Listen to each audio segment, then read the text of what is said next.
എന്റെ കൃഷ്ണ, എന്തൊരാർത്തി പിടിച്ച തീറ്റയാടാ അത്. നീ അവിടെ പട്ടിണി എടുക്കായിരുന്നോ? അവിടെ മിക്കപ്പോഴും ഹോട്ടലിൽ നിന്നല്ല ഭക്ഷണം. പിന്നെ റൂമിലെ ഭക്ഷണത്തിലാണെങ്കിൽ ഒരു രുചി ഉണ്ടാവില്ല. ആരാടാ ഉണ്ടാക്കണത്? ഞാൻ. ആ വന്നാ. ഇതെന്തോടി? ഇത് ചേട്ടന് കൊണ്ടുവന്ന. ഇതൊന്നും കൊടുക്ക്. ഇതെന്താന്നാ? മണിച്ചേട്ടന് ഇഷ്ടമുള്ള സാധന.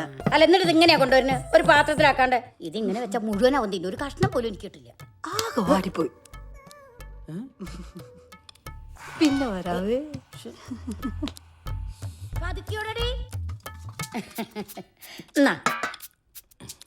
എന്താ ഇത്? അത് തിന്നോക്കട. എന്താന്ന് കണ്ണൂടെ? അമ്മേ, കനകം മൂലം കാമനി മൂലം കലഹം പലവിധ മൂലക്കിൽ നിന്നാ. ഇത് അവളെ കുറിച്ചാ? അമ്മ ഇത്തിരി മോരും കൂടി വെച്ച്. മണിയെ, ഞാൻ ആ ദേവനൊന്ന് കണ്ടിട്ട് വരാം. ഇന്ന് സ്കൂളിലോ ഇതെന്തോളെ കാണാത്ത? ഈ കടിമന്ന് വീട് എന്റെ കാലോടി, അത് ഉറപ്പാ. മാമൻ വന്നിട്ടുണ്ടാ? അയ്യോ, മാമൻ വന്നിട്ടുണ്ടെന്നാ പറഞ്ഞത്, അല്ലാതെ ചെയ്ത്താൻ വന്നിട്ടുണ്ടെന്നല്ല. ചെയ്ത്താനാണെങ്കിൽ പിന്നെയും സഹിക്കാം. അയ്യോ, ഇത് പെറ്റ തള്ള പോലും സഹിക്കില്ല. ഞാൻ പോവാ. അയ്യോ, എന്തൊരു സ്നേഹം. അല്ല, അവൻ പറഞ്ഞതിലും കാര്യമുണ്ട്. അതുകൊണ്ടല്ലേ ഞാൻ തന്നെ പോണത്. സർബത്ത് സർബത്ത് സർബത്ത് സർബത്ത് എന്നാ കേറ്റി. ഇങ്ങനെ പോയി കഴിഞ്ഞിട്ട് ഞാൻ നിന്റെയൊക്കെ സർവന്റ് ആവുന്ന തോന്നണത്. ഓ, 2 റുപ്യ ഒരു വെള്ളത്തിന് 2000 വർത്താനം പറയണ ബോസേ. എല്ലാ ഭംഗിമാരും ഉണ്ടല്ലോ. ഇതാണ് സ്പെഷ്യൽ. എനിക്കൊരു പീസ്. ഞങ്ങൾക്ക് ഇടക്കിടക്ക് ഇങ്ങനെ പലഹാരം ഉണ്ടാക്കി തന്നത് ഇതൊക്കെ ഭയങ്കര ചെലവല്ലേ? എന്ത് ചെലവ്? പപ്പടത്തിന് മാവ് കുഴച്ചപ്പോഴേ കുറച്ച് മാവ് മിച്ചം വന്നു. ഞമ്മള് കുറച്ച് അരിപ്പൊടി ചേർത്ത് ഒരു സ്പെഷ്യൽ പലഹാരം അങ്ങോട്ട് ഉണ്ടാക്കി. 10 കാലുകൊണ്ട് ചവിട്ടി കുഴച്ച് മാവുണ്ടാക്കുന്ന പപ്പടം ഉണ്ടല്ലോ, എങ്ങനെയുണ്ട്? പുണ്യം കിട്ടും. എന്നാ ഈ പുണ്യം കൊണ്ട് തിന്നു. എന്റെ മക്കൾ ദുആ ചെയ്താൽ മതി. ഇത്തന്നെ പാത്തി പപ്പടം വലിയ കമ്പനിയായി തീരാൻ. എടുക്ക്. സൂപ്പർ. ആഹാ, ഇത്തേന്ന് പലഹാരം കൊണ്ടുവന്നെങ്ങനെയുണ്ട്? ഉച്ചക്ക് ഊണ് വേണ്ടായിരിക്കും അല്ലേ? ഇത്ത ഒരുപാട് നാളെ ഒരു പാട്ടൊക്കെ പാടിയിട്ട് നീ ഒരു കൊട്ടം കൊട്ടിക്കേ.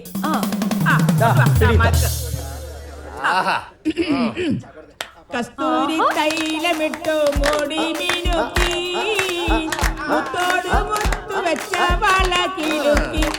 ഹലോ, ഇല്ലില്ല, ഇറങ്ങി ഇറങ്ങി ഇറങ്ങി ഇറങ്ങി. ഒരു 10 മിനിറ്റ് ഓട്ടോയിലേ ഉള്ളൂ. നിങ്ങൾ ടെൻഷൻ അടിക്കണ്ട. നിങ്ങൾ ഫോൺ കട്ടിയാലേ എനിക്ക് വണ്ടി കയറാൻ പറ്റുള്ളൂ. അവരെല്ലാം കയറി. ഓക്കെ. എടാ, അവിടെ നിന്ന് വിളി തുടങ്ങിയെന്ന്. ആകെ ഒരു 10 മിനിറ്റ് ഓട്ടം ഉണ്ട്. ഞാനൊരു 10 മിനിറ്റ് കൊണ്ട് എത്തിക്കാം. എന്താന്ന്? എത്തിക്കാന്ന്. ഓ, പോയി വണ്ടി ഇറക്കിട്ടാ. ഇവന്മാര് ഇറങ്ങണില്ലേ?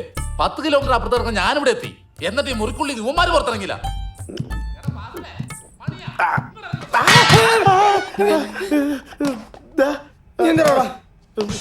ഞാൻ പ്രാർത്ഥിക്കാൻ വന്ന ഇവിടെ. ഇവിടെ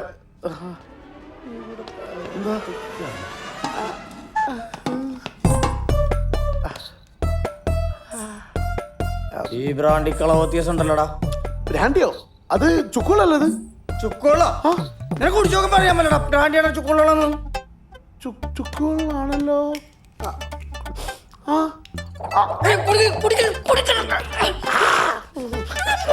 അടിക്കരുത് പ്ലീസ്. ഒരബദ്ധം പറ്റിപ്പോയതാ. അന്നത്തെ ഷെയർ ചെയ്യാട്ടോളാ പ്ലീസ്. ഒരു ധൈര്യത്തിന് അടിച്ചിട്ട് പോകാൻ വേണ്ടി വെച്ചോ.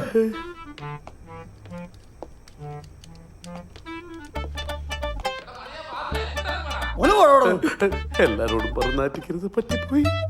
ഇല്ല ഇല്ല, ടെൻഷൻ വേണ്ട. എത്തിക്കഴിഞ്ഞു. പ്ലീസ്. ഇയാളെ ഞാനിത് ചെറുതായി തരിപ്പുണ്ട് കേട്ടോ. എനിക്ക് തരിക്കണ്ട്. നിനക്ക് തരാൻ തരിക്കണ്ടെന്ന് എന്റെ കള്ളോടുത്ത് പേടിച്ചെന്ന് പറഞ്ഞില്ലടോ. അത് പറയാനുള്ള മനസ്സിലായി കാണിച്ചു.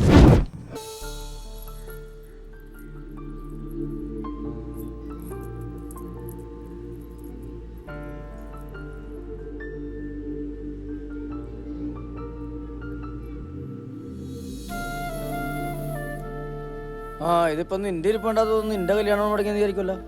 എന്നാ ചായ. ഞാൻ ആ പെണ്ണിന്റെ കാര്യം ആലോചിക്കുകയായിരുന്നടാ. എന്താടാ?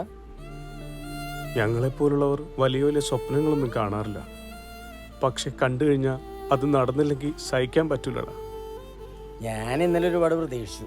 എന്ത്? അല്ല, ഈ സിനിമയെ കാണുന്ന പോലെ കല്യാണം മുടി കഴിയുമ്പോൾ അവിടെയുള്ള പെണ്ണുങ്ങളെല്ലാം കൂടി നെഞ്ചത്തടിച്ച് കരയും. അപ്പോൾ ഒരു കിളവൻ വന്നിട്ട് പറയും, ആരാണ് ഈ കുട്ടിയെ രക്ഷിക്കണേന്ന്. അപ്പോൾ ഞങ്ങളെല്ലാവരും കൂടി നിന്നെ നോക്കും.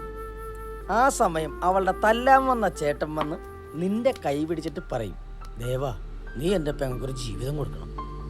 പിന്നെ നീയോ അവളും കൂടി സ്റ്റേജിൽ ഡ്യൂവറ്റായി, ആട്ടോയി, പാട്ടായി, ഹണിമൂണായി. സുഖിച്ച എത്ര വിഷമിച്ചിട്ടുണ്ടാവില്ലേ കുട്ടി? കുട്ടിയല്ല, കല്യാണി. മണിയെ, കാഴ്ചയുള്ളവർക്ക് ഏത് ആൾക്കൂട്ടത്തിലും കരയാം, ആരും കാണാതെ. പക്ഷെ ഇന്നലെ കല്യാണിക്കോ? നിന്റെ സെന്റി ആയിട്ടിരുന്നിട്ട് എനിക്കെന്താ ഗുണമുള്ളത്? സാധാരണ ആൾക്കാർ സെന്റി അടിച്ചു കഴിഞ്ഞാൽ ഒരു ഫുള്ള് എടുത്തിട്ട് വന്നാൽ അടിച്ച് തീർക്കും. ഇത് വേറെ കട്ടൻ ചായ കുടിച്ചിട്ട് എന്ത് സെന്റിമെന്റ്സ്? അല്ല, ഇതെന്താ പരിപാടി? കടയിൽ പോണം. നമുക്ക് ഭാഗ്യമില്ലെങ്കിലും വരുന്നവർക്ക് കൊടുക്കാലോ. ആ, അതേ നടക്കോളൂ എന്നെ കൊണ്ട്.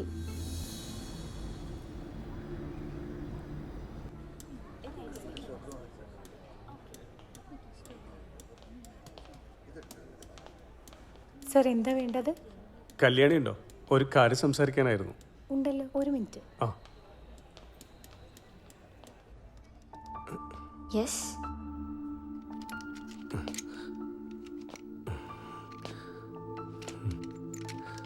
ഇരിക്കൂ. Thank you. ആരാ? എന്നെ മനസ്സിലാക്കാൻ വഴിയില്ല. നോ, എനിക്കറിയാം. പക്ഷേ ആളെ എനിക്ക് ക്യാച്ച് ചെയ്യാൻ പറ്റുന്നില്ല. ഞാൻ ദേവൻ. ഇന്നലെ വീട്ടിൽ പാടാൻ വന്നിരുന്നു. ഓ, ഓൾഡ് ഈസ് ഗോൾഡ്. അതെ. അപ്പോ നമ്മളൊക്കെ ഒരേ ടീമാണല്ലേ? ഞാൻ കരുതി കല്യാണി ഇന്ന് ഷോപ്പിലുണ്ടാവില്ലെന്ന്. അതെന്താ? ഇന്നലത്തെ ആ സംഭവത്തിൽ നിന്നും റിക്കവറി ആകാൻ സമയമെടുക്കില്ലേ? ഹേ, വിഷമം തോന്നിയിരുന്നു. എല്ലാവരും പോയി കഴിഞ്ഞപ്പോൾ ഒറ്റയ്ക്കിരുന്നൊന്ന് ആലോചിച്ചു. നമ്മളെ മനസ്സിലാക്കാത്തവരോടൊപ്പം ജീവിക്കാൻ നമുക്കാവില്ലല്ലോ. സംഭവിച്ചതെല്ലാം നല്ലതിനാണെന്ന് അപ്പോൾ ബോധ്യായി. ഗുഡ്. എന്താ ദേവന് പറയാനുണ്ടെന്ന് പറഞ്ഞത്? ആക്ച്വലി പറയാനല്ല, ഒരു സാധനം തിരിച്ചേൽപ്പിക്കാൻ വേണ്ടിയാ. എന്ത്? ആ കൈയൊന്ന് നീട്ടിയേ. നീട്ടുന്നേ.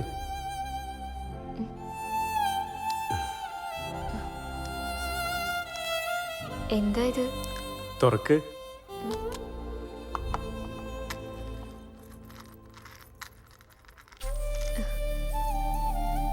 ആഹാ, ഇതെവിടെ നിന്ന് കിട്ടി? ഞാനിത് നോക്കാത്ത സ്ഥലവും ഇല്ല. അപ്പോ അന്നെ ഷോപ്പിൽ വെച്ചിടിച്ചിട്ടത്? സോറി, ഒരാഗ്രഹം കൊണ്ട് സ്കേറ്റിംഗ് ഷൂവിൽ കയറിയതാ. സുഹൃത്തിന്റെ ശ്രദ്ധയും തെറ്റിയപ്പോ എല്ലാം കൈവിട്ടുപോയി. കൂട്ടിയിടിയിൽ കയ്യിലുടക്കിയതാ. അന്ന് പ്രോഗ്രാം കഴിയുമ്പോ ഒരു ഗിഫ്റ്റ് പോലെ ഞാൻ തിരികെ തരണമെന്ന് കരുതിയതാ. പക്ഷെ അപ്പോഴേക്കും സാരല്ല, എന്തായാലും തിരിച്ചു കിട്ടിയല്ലോ. Thank you so much. ഇത് കാണാതായപ്പോ വിഷമിച്ചിട്ടുണ്ടാവൂലേ? ഇതെന്റെ ഏട്ടൻ ഗിഫ്റ്റ് തന്നതാ.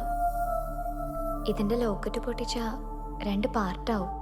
അതിലൊന്ന് ലൈഫ് പാർട്ട്ണർക്ക് കൊടുക്കണം എന്നാണ് ഏട്ടൻ പറഞ്ഞത്. അതിന്റെ പിന്നില് ചെറിയൊരു വിശ്വാസമുണ്ടേ. അയ്യോ, അബദ്ധമായോ? ഏയ്, വിശ്വാസം ഉണ്ടായിട്ടൊന്നുമല്ല. നമ്മൾ സ്നേഹിക്കുന്നവരുടെ വിശ്വാസമല്ലേ നമുക്ക് വലുത്. ജീവിതത്തിലെ എല്ലാ അനുഗ്രഹത്തോടെയും ജനിച്ചവർ നെഗറ്റീവ് ആവാൻ ശ്രമിക്കുമ്പോൾ നമ്മളെപ്പോലുള്ളവർ എത്ര പോസിറ്റീവായ ജീവിതത്തെ കാണുന്നത്. അത് ചിന്തിച്ചപ്പോൾ വീട്ടിലിരിക്കാൻ തോന്നിയില്ല. ഇത് ഏൽപ്പിച്ചപ്പോഴാണ് മനസ്സിനൊരു സന്തോഷമായത്. ദേവന് ചായയോ കോഫിയോ? കോഫി മതി, പക്ഷേ പിന്നീടാവാം. ശരി. ഇറങ്ങട്ടെ, ഒരു ചെറിയ കടയുണ്ടേ. ശരി, എന്നാ ഓക്കെ താൻ.